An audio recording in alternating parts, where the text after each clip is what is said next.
Wheel চেয়ারে বসেছে বিধায় যে অন্যের উপরে নির্ভরশীল হয়ে যাবে রাই, সেরকমটা কোনোদিনও রাই হতে দিবে না। অনির্বাণকে পরিষ্কার জানিয়ে দিল। হ্যাঁ বন্ধুরা, ভিডিওতে লাইক দিয়ে দেখতে থাকুন। রাইকে ডিসচার্জ করার দিন যখন অনির্বাণ রাইকে বাড়ি ফিরিয়ে নিয়ে যাওয়ার জন্য আসে, ঠিক সেই সময়ই অনির্বাণ বলতে থাকে যে রাই যথেষ্ট হয়েছে, এবার তুমি কমপ্লিট বেড রেস্টে থাকবে, এবার আমি তোমাকে যেভাবে চলতে বলবো ঠিক সেভাবেই তুমি চলবে। দেবে তুমি খুব তাড়াতাড়ি হুইল চেয়ার ছেড়ে তুমি নিজ পায়ে দাঁড়িয়ে গিয়েছো, তুমি দেখে নিও। তখন এই কথা বলা মাত্র স্রোত বলতে থাকে, তুমি কি বলতে চাচ্ছ অনির্বাণ দাদাভাই? আমি তো সেটাই বুঝতে পারছি না। তুমি কি এটা বলতে চাচ্ছ যে রাই দিদিভাই এখন তোমার সাথে বাড়ি ফিরে যাবে? আমার রাই দিদিভাইকে একবারও তোমাকে বলেছে যে ও তোমার সাথে বাড়ি ফিরে যেতে চায়? তখন এই কথা বলা মাত্র অনির্বাণ বলতে থাকে যে দেখো রাই, আমি তোমাকে একটা কথা বলছি যে আমি জানি আমাদের মধ্যে অনেকটা বেশি কথা কাটাকাটি হয়ে গিয়েছে, অনেক তিক্ততা তৈরি হয়ে গিয়েছে, কিন্তু এই তিক্ততা সারিয়ে আমি আমাদের মাঝখানে আরও একবার ভালোবাসার নতুন করে সম্পর্ক গড়ে তুলবো। আমি তোমাকে বলছি, তুমি আমার কথাটা বিশ্বাস করো। তখন এই কথা বলা মাত্র রাই বলতে থাকে যে স্রোত, তুই কি আমাকে এই বেড থেকে হুইল চেয়ারে বসাতে পারবি? যদি পারিস তো আমাকে বল, নয়তো আমি নিজেই চেষ্টা করছি। তখন একথা বলা মাত্র অনির্বাণ বলতে থাকি যে রাই, আমি তো তোমার সামনে দাঁড়িয়েছি, তুমি তো চাইলে আমাকেই বলতে পারো, বলো তো আমাকে কেন বলছো না? তখন একথা বলা মাত্র রাই হাত দেখে অনির্বাণকে বলতে থাকে যে থামো অনির্বাণ, খবরদার আমার গায়ে হাত দেওয়ার চেষ্টা করবে না।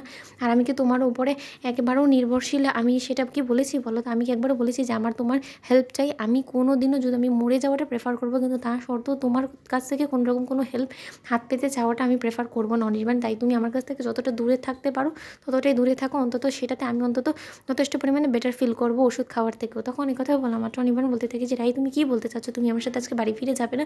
তখন এই কথা বলা মাত্র রাই বলতে থাকে যে না, এবার থেকে আমি আমার জীবনটাকে নিজের মতো করে গুছিয়ে নেওয়ার কথাই ভাববো, আর আমি কোনোদিনও তোমার জীবনে আর ফিরে যাবো না অনির্বাণ। সেই আশাটা তুমি ছেড়ে দিয়ে বরঞ্চ নিজের জীবনটাকে কী করে নতুন করে গুছিয়ে নেবে সেটার কথা ভাবো, সেটাতে তোমারও ভালো হবে, আমারও ভালো হবে। তখন এই কথা বলা মাত্র অনির্বাণ বলতে থাকে যে রাই, তুমি আমার সাথে ফিরবে না? তুমি শুধু একবার বলো। তখন অনির্বাণকে রাই বলতে থাকে যে আমি কোনো দিনও তোমার জীবনে আর ফিরবো না, আমি পরিষ্কার বলে দিলাম।